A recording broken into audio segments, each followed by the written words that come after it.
The Christmas dinner table had been arranged with mathematical precision by my mother, who believed proper place settings could somehow elevate our family's social standing. Sarah commanded the seat of honor to Dad's right, wearing a charcoal Armani blazer that probably cost more than my monthly warehouse salary.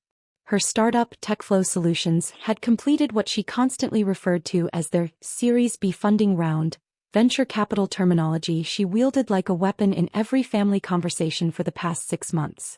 The due diligence process was absolutely brutal, Sarah declared, adjusting her designer watch as she carved her prime rib. 3 months of investors crawling through every aspect of our business model. Financial projections, technology architecture, competitive analysis, management team credentials. Most startups crack under that kind of scrutiny. Cousin Marcus leaned forward with obvious admiration. But TechFlow survived the process? More than survived, Sarah smiled triumphantly. The lead investor called our AI integration platform revolutionary. They said they'd never seen market penetration analytics like ours in the enterprise software space. Uncle Robert raised his wine glass with ceremonial gravity. To Sarah, the first legitimate entrepreneur this family has ever produced. The crystal clinked enthusiastically around the table. Everyone participated in the toast except me. I remained seated at the far corner, still wearing my warehouse uniform because I'd driven straight from my evening shift. The polyester shirt with Dave embroidered above the breast pocket felt particularly shabby under the dining room's elaborate chandelier. Dave should be taking notes, Dad announced with paternal condescension. Maybe he'll absorb some business wisdom through osmosis. Sarah set down her fork with theatrical precision, clearly preparing for a moment she'd been orchestrating all evening. Actually, Dad, that comment perfectly illustrates something important I wanted to discuss with everyone tonight. The room fell silent with anticipation. Mom paused mid-bite, sensing drama approaching. I've been analyzing our family's collective financial trajectory, Sarah continued, producing her phone and swiping to what appeared to be a professionally designed presentation. I believe we need to implement a more strategic approach to family decision-making going forward. She held up her phone, displaying a polished slide titled Family Wealth Assessment Matrix Q4 Analysis. As successful individuals, we have a responsibility to optimize our collaborative potential. That means focusing our strategic discussions on members who can contribute meaningfully to our shared economic advancement. Uncle Robert nodded approvingly. Smart thinking. Time is money in business. Sarah swiped to the next slide, which featured a bar graph ranking each family member by what she called annual economic impact contribution. The visualization looked professionally rendered, complete with gradient colors and statistical projections. Let me walk everyone through the data, Sarah announced, producing a laser pointer from her blazer pocket. Uncle Robert's construction empire generates approximately $2.3 million in annual revenue, with profit margins consistently exceeding industry standards. The red dot illuminated Robert's name at the top of the chart. He straightened in his chair with visible pride. Dad's accounting practice maintains a client portfolio worth $1.8 million annually, with exceptional retention rates and expansion potential in the corporate tax preparation sector. Dad beamed as the laser highlighted his position on the graph. Mom's real estate investment portfolio produces $900,000 in passive income yearly, with appreciating asset values in 3 key metropolitan markets. Mom actually blushed at the recognition. Sarah, you've really done your homework. Marcus just earned promotion to regional sales director at his pharmaceutical company. That translates to $450,000 in annual compensation, plus performance bonuses that could push him well into 6-figure territory. Marcus raised his glass in appreciation. The research phase paid off, apparently. Sarah continued through the family roster, assigning specific dollar values to everyone's professional achievements and investment portfolios. Each person received detailed analysis of their economic contributions, complete with growth projections and strategic recommendations. And finally, Sarah paused dramatically, allowing the laser pointer to drift toward the bottom of her chart. We have Dave. The red dot landed on a bar so small it barely registered on the graph scale. Warehouse Operations Specialist. $38,000 annual salary, no performance bonuses, no advancement track. Zero investment portfolio, no real estate holdings, no business ventures, no strategic partnerships. Essentially no measurable contribution to collective family wealth generation. The silence stretched uncomfortably. I continued eating my dinner, focusing on the perfectly prepared vegetables Mom had spent hours preparing. Now, I want to emphasize that everyone has value, Sarah added quickly, though her tone suggested otherwise. But from a purely strategic standpoint, family meetings should prioritize discussions that require genuine business sophistication. Cousin Jenny shifted uncomfortably. What exactly are you proposing? Sarah clicked to her final slide. Optimized family governance structure implementation timeline. Starting next quarter, our strategic planning sessions will be limited to contributing members only. People who understand market dynamics, investment strategies, profit optimization, scaling methodologies. People who speak fluent business. She gestured around the table with her laser pointer.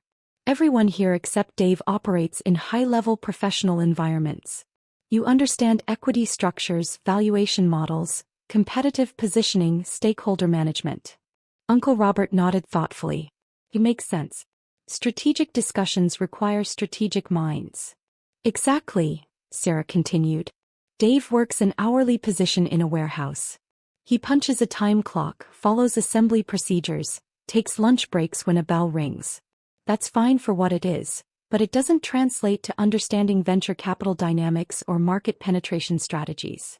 She looked directly at me for the first time all evening, her expression mixing pity with determination. No offense, Dave, but when we're discussing portfolio diversification or acquisition targets or IPO timing, those conversations would be completely over your head. You'd be sitting there confused while everyone else engages in sophisticated business dialogue. That makes sense, I replied calmly, returning my attention to my plate. See. Sarah smiled with obvious satisfaction. Dave understands his limitations. He's not interested in pretending he belongs in discussions about things he doesn't comprehend. Dad cleared his throat approvingly. So how would this work practically? Sarah clicked back to her implementation timeline. Regular family gatherings continue as normal, birthdays, holidays, casual dinners. Everyone participates in social events. But strategic business meetings, investment discussions, wealth management planning sessions, those become contributor exclusive. When would these meetings happen? Mom asked. I was thinking monthly, rotating between our offices and homes. Next week, for instance, I could host everyone at TechFlow's headquarters downtown. Show you our development labs, introduce you to our advisory board, demonstrate our proprietary algorithms. Marcus looked intrigued. What kind of topics would we cover? Everything from family investment pooling to collaborative business ventures. Uncle Robert might have construction projects that need financing. Dad could help with corporate tax strategies for everyone's businesses. Mom knows commercial real estate better than anyone. She warmed to her theme, clearly having planned this presentation extensively. We could establish a family investment fund, coordinate our purchasing power for better rates on everything from insurance to legal services. Maybe even explore joint ventures, technology solutions for Robert's construction sites, accounting software integration for Dad's practice. What about profit sharing? Robert asked practically. Based on contribution levels, naturally. The people bringing real capital and expertise to the table would see proportional returns on collaborative investments. Jenny glanced at me apologetically. And Dave would just not participate? Sarah shrugged with practiced nonchalance. Dave benefits indirectly from family wealth optimization, obviously. Rising tides lift all boats. But direct participation in strategic decisions requires actual business acumen. She turned back to me with what she probably thought was kindness. Dave, you're welcome to observe sometimes if you're interested. Think of it as informal business education. You might learn something useful for your own career development. I appreciate the offer, I said quietly. Perfect, Sarah declared, clearly pleased with how smoothly her presentation was being received. I'll send calendar invites to everyone who qualified for the contributor track. First meeting is scheduled for next Tuesday at 10 a.m. As she began packing up her presentation materials, Sarah launched into detailed descriptions of TechFlow's recent achievements. The $40 million in Series B funding had exceeded all expectations, apparently. 3 Fortune 500 companies were piloting their enterprise solutions. Their artificial intelligence algorithms were generating unprecedented customer engagement metrics. The scalability potential is extraordinary, Sarah explained, warming to her favorite subject. We're projecting 400% revenue growth in Q1 alone, with expansion into Austin and Seattle markets by summer. How do you manage cash flow with that kind of rapid scaling? Dad inquired, genuinely curious. That's the beauty of having serious institutional investors, Sarah replied confidently. When you've got $40 million in committed capital, cash flow management becomes much more straightforward. We're running about $2.8 million monthly burn rate, but that's completely expected during our growth phase. She pulled up what appeared to be financial projections on her phone, displaying impressive charts and graphs to anyone close enough to see. The investors conducted exhaustive due diligence before committing this level of funding. Background checks, technology audits, market analysis, competitive landscape assessment. When Pinnacle Venture Capital writes a check this size, they've done their homework. Mom looked genuinely amazed. $40 million. I still can't quite believe it. The negotiation process was intense, Sarah admitted modestly. Pinnacle's partners are notoriously selective. They typically only fund companies with proven management teams and revolutionary technology platforms. She glanced meaningfully around the table. My computer science background from MIT and my previous experience in Google's AI division really distinguished TechFlow from other startups competing for their attention. Cousin Jenny looked puzzled. Wait, I thought you studied communications at State University? Sarah waved dismissively. I completed additional coursework through MIT's executive education program, plus extensive professional development at Google. Same technical foundation, really. The conversation continued for another hour, with Sarah providing increasingly detailed explanations of venture capital dynamics, artificial intelligence applications, and her company's proprietary technological advantages. Everyone listened with rapt attention, asking sophisticated questions about market positioning and competitive differentiation. I finished my dinner in comfortable silence, occasionally nodding when someone made eye contact, but primarily just observing the family's genuine fascination with Sarah's entrepreneurial success story. The most exciting development, Sarah concluded as Mom began serving her famous apple pie, is that several board members want me to consider launching my own venture capital fund eventually. Give back to the entrepreneur community, mentor the next generation of innovative startups. Your own venture fund? Dad looked impressed. What kind of capital commitment would something like that require? Probably start modestly, maybe $50 or $60 million for the initial fund, Sarah replied as casually as discussing lunch plans. But with the right limited partners and a solid track record, you can scale to hundreds of millions pretty quickly. Limited partners? Mom asked. The institutional investors who provide capital to venture funds, Sarah explained patiently. Pension funds, university endowments, family offices, sovereign wealth funds. That's where the real money originates. As family members began gathering their coats and preparing to leave, Sarah made a point of distributing business cards for TechFlow Solutions. The cards featured embossed lettering and what appeared to be a holographic company logo. I'll have my executive assistant send formal invitations for next week's meeting, she announced, carefully avoiding eye contact with me. Contributors only, of course. After everyone departed, I helped Mom load the dishwasher and wrap leftover food. She couldn't stop talking about Sarah's incredible achievements and wondering aloud how one daughter could be so naturally brilliant with technology and business, while her son was content with such a simple life. I drove home to my modest one-bedroom apartment, took a long shower and settled into my home office chair. The evening had unfolded exactly as I'd anticipated. Sarah had been building toward this formal exclusion for months, gradually establishing herself as the family's resident business expert while positioning me as the well-meaning but financially naive younger brother. My phone buzzed with a text message from Sarah. Thanks for being so understanding tonight. I know the contributor thing might seem harsh, but it's really about maximizing everyone's potential. Most people in your position would probably feel jealous or resentful. Shows real emotional maturity on your part. Smiling face with smiling eyes. I typed back simply, "Congratulations on everything you've accomplished." Then I opened my encrypted laptop and composed a secure email to my longtime attorney, Michael Chen, who had been managing my private business affairs for the past 8 years. "Michael, please execute immediate termination of funding agreement TF 2024, A per section 15.3 of the dissolution clause. Effective tomorrow morning at market open, discontinue all capital transfers to TechFlow Solutions. Implement standard 48-hour wind-down protocol as outlined in our previous discussions. All documentation should reference the predetermined termination triggers we established." I copied my portfolio manager at Meridian Capital Management. "Patricia, execute termination order for TechFlow Solutions funding effective 9 a.m. Eastern tomorrow. Reference Michael Chin at Chin & Associates for complete legal documentation. All $40 million in committed capital should be withdrawn immediately per our original agreement structure. Please confirm execution by end of business day." The messages showed as delivered at 11:52 p.m. I poured myself a glass of water and reviewed some quarterly reports from my other investments. Tomorrow was going to be an interesting day for Sarah's business empire. At exactly 7:30 a.m. my phone started ringing.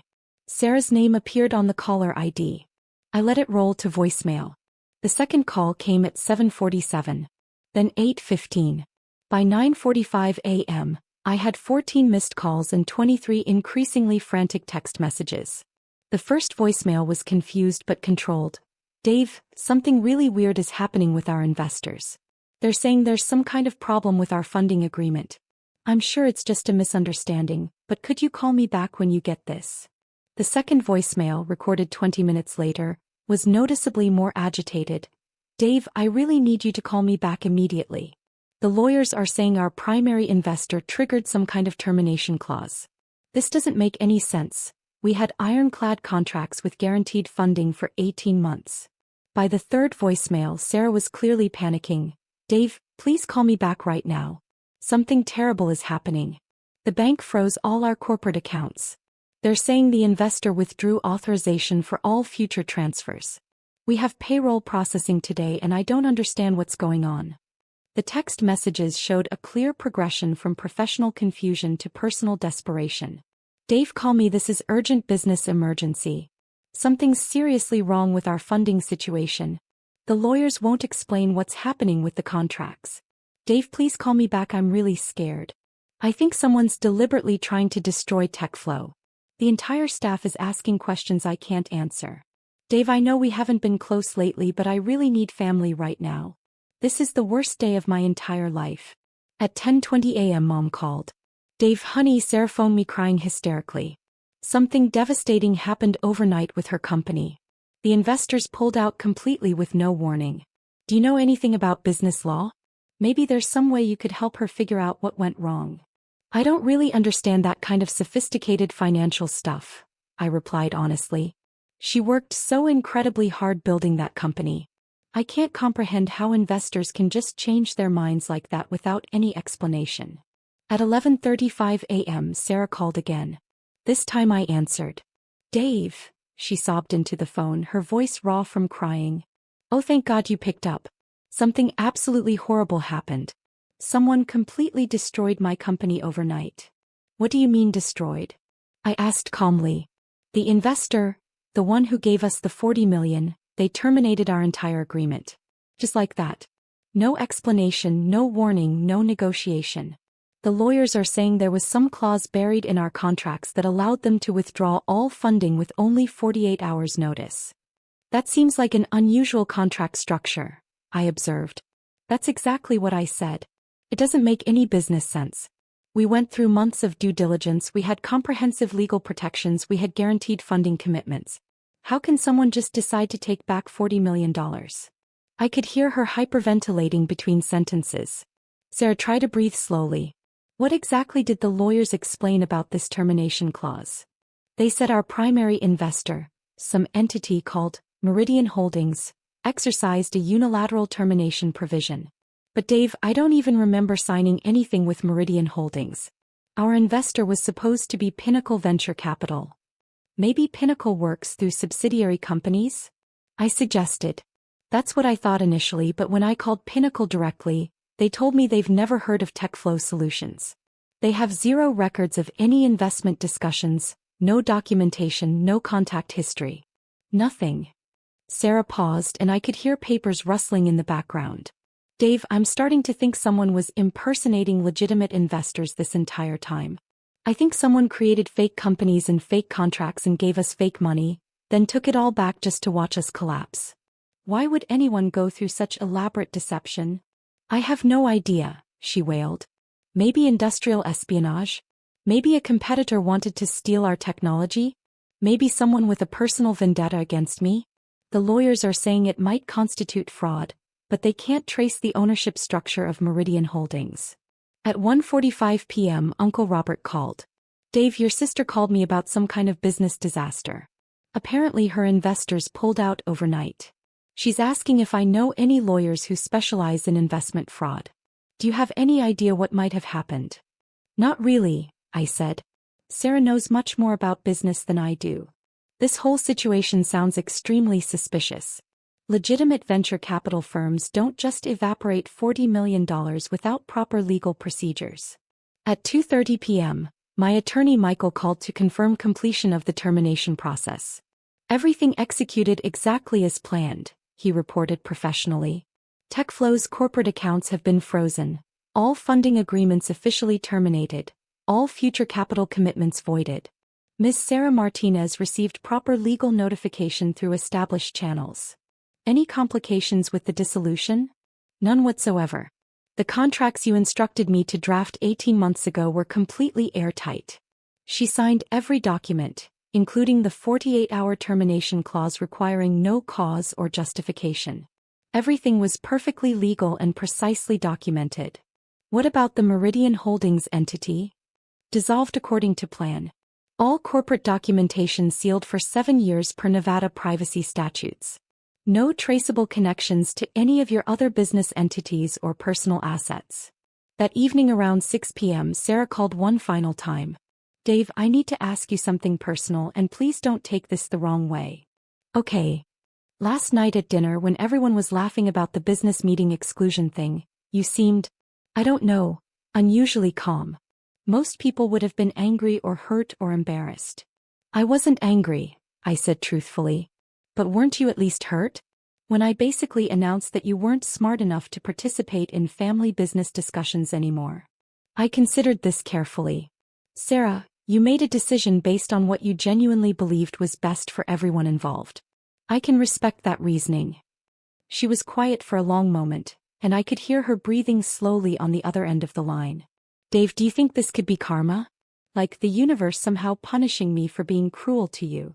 I don't really believe in cosmic justice, I replied. Because if this is some kind of karmic retribution, I want you to know that I'm truly sorry. I never meant to hurt your feelings. I was so proud of what I thought I'd accomplished, and I wanted respect from everyone in the family, and I thought excluding you would make me seem more professional. Sarah, you don't need to apologize for being successful. But I wasn't actually successful, she cried. None of it was real. Someone was manipulating me this entire time. They gave me fake money and let me pretend to be important and brilliant, then they took it all away just to humiliate me in front of everyone. I'm genuinely sorry this happened to you. The absolute worst part is that I have to face everyone at next week's family meeting. I have to explain that there is no company, there never was $40 million in real funding, and I'm not the brilliant entrepreneur I pretended to be. She started sobbing again, deep wrenching sounds that made my chest tighten with sympathy. Dave, will you please come to the meeting? I know I said you weren't qualified to participate, but I can't face everyone alone. I need at least one person there who won't judge me. Of course I'll be there, I said immediately. Thank you, Dave. Maybe you could sit next to me this time? Instead of way down at the end of the table where I banished you. If that's what you want. The family meeting had been scheduled for the following Tuesday at Sarah's downtown office. Except Sarah no longer maintained an office downtown. The building's management company had terminated her lease that morning when TechFlow's bank accounts were frozen and rent payments bounced. Instead, we reconvened in Mom and Dad's living room. Sarah sat curled up on the sofa looking like she hadn't slept in a week. wearing faded jeans and an oversized sweater instead of her usual designer business attire. As promised, I took the seat directly beside her. "I have some very difficult news to share with everyone," Sarah began, her voice barely audible. "TechFlow Solutions no longer exists." The room immediately erupted in confused questions and concerned murmurs. Sarah held up her hand weakly, requesting silence. "Let me explain what happened as best as I understand it," she continued. "Yesterday morning, our investors withdrew all funding with no advance warning. $40 million simply disappeared from our accounts overnight." Uncle Robert leaned forward, frowning. "How is that legally possible?" "Apparently there were clauses in our contracts that I didn't fully comprehend when I signed them. The investor had the right to terminate our agreement with 48 hours notice, for any reason or no reason at all." Dad looked stunned. "Sarah, how do you sign a $40 million contract without understanding the termination provisions?" Sarah's eyes filled with tears. "Because I'm not actually as smart about business as I pretended to be. I was so desperate to seem successful and sophisticated that I signed documents I didn't really understand." "But you said Pinnacle Venture Capital had done extensive due diligence," Marcus protested. "You showed us all those financial projections and growth charts." "That's the other problem," Sarah whispered. "When I contacted Pinnacle directly, they told me they've never heard of TechFlow Solutions. They have no record of ever meeting with me, no documentation of any investment discussions." The room fell into shocked silence. "So who gave you the $40 million? Jenny asked quietly. "Some company called Meridian Holdings apparently. But my lawyers can't find any public information about them. No corporate website, no business registration, no contact information. It's like they never existed." Mom looked confused and frightened. "Sarah, what are you saying?" Sarah took a shaky breath. "I think someone created an elaborate fake investment scheme specifically to deceive me. They impersonated legitimate venture capitalists, provided fake funding, let me build a fake company, then took it all away to humiliate me." "But why?" Robert asked. "Who would go to such extreme lengths?" "I have no idea," Sarah admitted. "Maybe someone who knew I was lying about my background and wanted to teach me a lesson. Maybe a competitor who wanted to steal our technology ideas. Maybe just someone who thought it would be entertaining to watch me fail spectacularly." She looked around the room at her family's shocked faces. "The truth is, I was never qualified to run a tech company. I lied about my education, exaggerated my work experience, and pretended to understand things that were completely beyond my abilities." "What do you mean, lied about your education?" Dad demanded. Sarah's voice dropped to barely above a whisper. "I never took any courses at MIT. I have a communications degree from State University and I worked in Google's campus cafeteria, not their AI division. I fabricated most of my resume because I thought it would help me attract investors." The silence stretched painfully. I could feel Sarah trembling beside me on the couch. "So what happens now?" Mom asked gently. "I need to find a real job," Sarah said. "And figure out how to pay back everyone I borrowed money from while I thought I was rich. And somehow rebuild my life from nothing." She turned to look at me with red, swollen eyes. "Dave, I owe you a massive apology. Everything I said last night about you not being smart enough for business discussions was projection. I was the one who didn't understand anything. You were the only person who never seemed impressed by my fake success story." "When did I seem unimpressed?" I asked, genuinely confused. "You never asked questions about the company like everyone else did. You never wanted to visit our offices or meet our investors. Even when everyone was praising my achievements, you just listened politely without getting excited." She wiped her eyes with a tissue Mom handed her. "I think part of me knew you could see through the whole charade and that scared me. So I excluded you from the business meetings because I was afraid you might ask questions I couldn't answer." "I thought you were doing well," I said honestly. "I was happy for your success." "No, you weren't. You were just too kind to embarrass me by pointing out the obvious problems with my story. You knew something was wrong, but you never said anything because you didn't want to hurt my feelings." She addressed the entire room through her tears. "I want everyone to understand that Dave tried to be supportive even while I was treating him horribly. He congratulated me on achievements that he probably knew were fake. He never tried to undermine my confidence or make me feel stupid, even when I was making a complete fool of myself." "Sarah, I said gently. You're being too hard on yourself. No, I'm not. I spent 6 months bragging about money that wasn't mine, expertise I didn't possess, and accomplishments that were completely fictional. The entire time I was treating my own brother like he was too stupid to understand business, when actually I was the one who understood nothing. She straightened up slightly on the couch, addressing everyone with as much dignity as she could manage. Starting immediately, there are no more contributor requirements for family meetings. Everyone participates equally, regardless of income or education or job title. Family meetings are for family, period. Uncle Robert cleared his throat uncomfortably. Sarah, we all make mistakes. This doesn't change how we feel about you as a person. It should change how you feel about me, Sarah replied. Because the person you've been admiring for 6 months doesn't actually exist. I'm not a successful entrepreneur. I'm not brilliant with technology. I don't understand venture capital or artificial intelligence or any of the sophisticated business concepts I pretended to master. She looked directly at each family member in turn. I'm just someone who got completely in over her head and was too proud and scared to admit it or ask for help. The meeting concluded with family members offering various forms of support and encouragement. Several people mentioned job opportunities they might be able to help arrange. Mom insisted that Sarah move back home temporarily to save money while she rebuilt her life. After everyone else had left, Sarah asked if she could walk me to my car. Dave, can I ask you something really personal? Sure. How do you manage to stay so calm and patient when people treat you badly? Even when I was being genuinely cruel about the business meeting exclusion, you never got angry or defensive. I thought about her question for a moment. I try not to take things personally. Most of the time, people aren't trying to hurt me specifically, they're just dealing with their own insecurities and problems. Even when I was publicly humiliating you in front of the entire family, you weren't trying to humiliate me. You were trying to establish credibility and respect from people whose opinions matter to you. That's completely understandable. Sarah stopped walking and stared at me. Dave, you're either the most forgiving person who ever lived or you're hiding something significant. What do you mean? I mean, normal people would be furious. They'd want revenge or at least a sincere apology and some groveling. But you're acting like nothing happened. You did apologize, I pointed out. After I lost everything and desperately needed your support. That doesn't count as a real apology. We reached my Honda Civic, which looked exactly like the modest vehicle a warehouse worker should drive.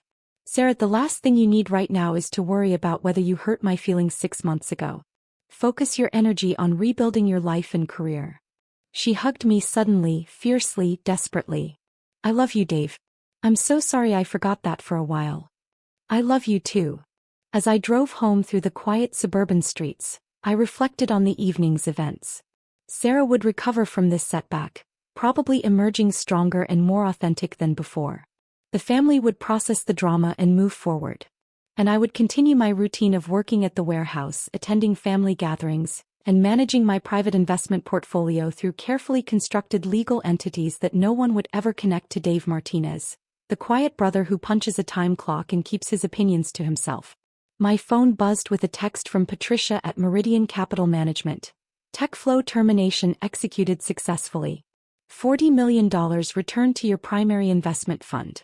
Shall I begin reviewing new opportunities in the tech startup space? I typed back, not yet. Let's wait a few months before making any major moves. Some lessons are worth $40 million. But teaching them to family requires patience, precision, and perfect timing.